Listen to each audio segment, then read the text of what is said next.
Avant-match Inter-Barça et Paris-Arsenal. Bonjour à tous, j'espère que vous allez bien. Moi, ça va super. Donc aujourd'hui, on va parler des avant-matchs demi-finale retour de Ligue des Champions entre l'Inter et le Barça et le Paris Saint-Germain et Arsenal. Donc je vous invite à mettre votre petit pouce bleu et votre commentaire. Donc c'est parti, on va déjà commencer par parler du choc qui va arriver dès demain soir. Inter-Barça à Giuseppe Meazza, donc à l'Internazionale de Milan.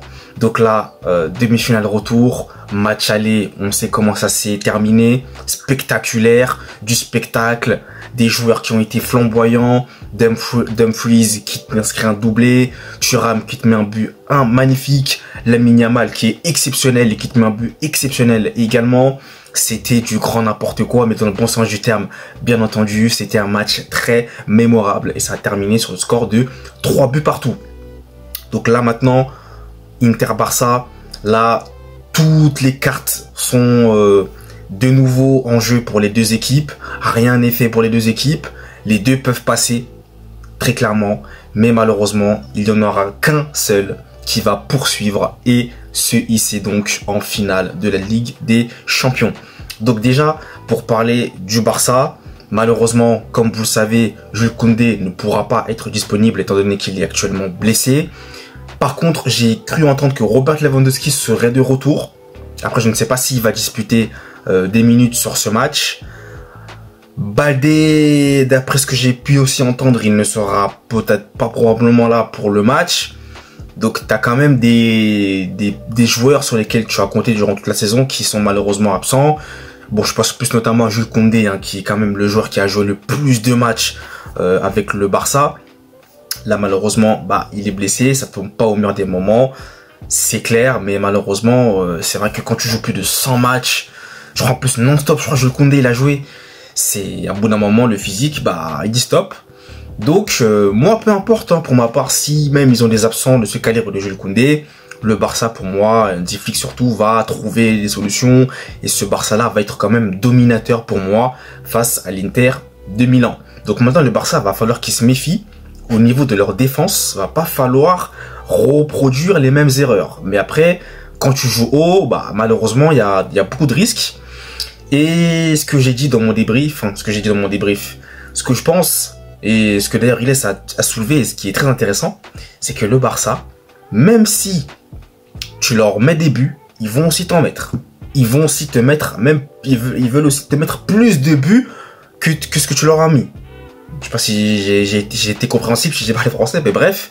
Donc, l'Inter de Milan aussi de leur côté, va falloir qu'ils soient plus solides défensivement, même si face à un Barça comme cela, qui va t'asphyxier, qui va te pousser à rester dans ta moitié de terrain durant tout le match, pendant 90 minutes, ça va être une galère.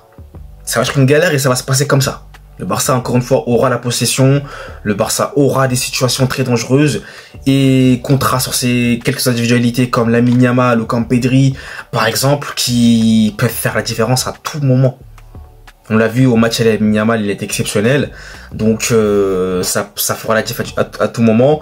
Et Ferran Torres devant également, qui peut aussi marquer des buts. Hein. Ferran Torres, d'ailleurs, au passage, excellente saison de sa part. Donc, ça peut mettre en danger cet Inter de Milan. Après l'Inter de Milan aussi, cet Inter de Milan là, c'est vraiment l'efficacité. Et d'ailleurs, en parlant de l'Inter, il me semble que Lautaro Martinez ne sera visiblement pas présent pour ce demi-finale retour, lui qui s'est blessé au match aller. Mais c'est vrai que déjà ces deux équipes là, parce que ça vient de me revenir en tête là, les deux équipes ont gagné ce week-end dans le championnat. Bon, c'est bien, mais c'était une petite parenthèse. Hein. Mais l'Inter peut aussi surprendre le Barça. C'est l'une des seules équipes pour moi qui peut surprendre entre guillemets le Barça. Après battre,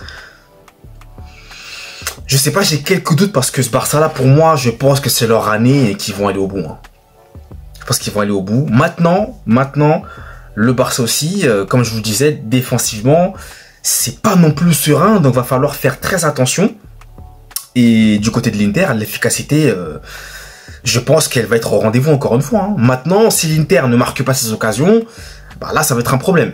Ça va être un problème. Mais je pense qu'ils vont avoir la même efficacité qu'ils ont eu au match retour. Donc ça va être un match très palpitant. Et donc pour conclure cette vidéo, moi je pense que le Barça va s'imposer. Il n'y aura pas de prolongation pour moi. Le Barça va s'imposer les 90 minutes sur le score de... je dirais un score de 3-2 en faveur du Barça. Avec un but de... pourquoi pas, allez, je vais miser sur Pedri du côté du Barça. Un but de allez, je dirais Marcus Thuram et Lamine Yamal aussi côté Barça. Voilà, moi je vois le Barça passer. Maintenant, j'espère que l'Inter fera le boulot. On espère vraiment. En tant que fan madrilène, bien sûr, vous l'aurez compris. Voilà. Donc, ça va être un match spectaculaire, ça je le sens, et ça va être un très gros match. Et je vais terminer par parler du Paris Saint-Germain contre Arsenal. Donc demi-finale aussi, retour de Ligue des Champions. Donc Paris qui a montré un excellent visage au match aller contre Arsenal, qui a été efficace dès les premières minutes. Dembélé qui continue à être hyper bon. Malheureusement, il s'est blessé, donc il me semble qu'il sera pas là pour le match retour. À voir, mais il me semble que non. Maintenant, tu pourras compter sur un Désiré Doué en le mettant en faux neuf ou un Barcola en le mettant en faux neuf. Il y a un collectif, tout le monde joue ensemble. Donc le Paris Saint-Germain, pour ma part, je les vois aussi passer contre Arsenal. Maintenant, il n'y a que 1-0. Il n'y a que 1-0, rien n'est fait. Et Arsenal aussi, bonne nouvelle pour Arsenal, puisqu'ils vont récupérer sur ce match, retour qui va arriver, Thomas Partey, qui n'était pas là lors du match aller. Donc ça, c'est bien pour Arsenal. Maintenant, on va voir parce que effectivement, il n'y a que un but 1-0, rien n'est fait et Paris va falloir qu'ils aient la même efficacité et la même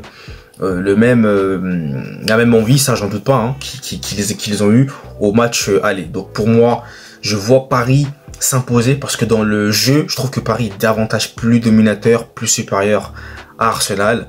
Maintenant, il va falloir que Paris soit très vigilant sur les coups de pied arrêtés, très vigilant.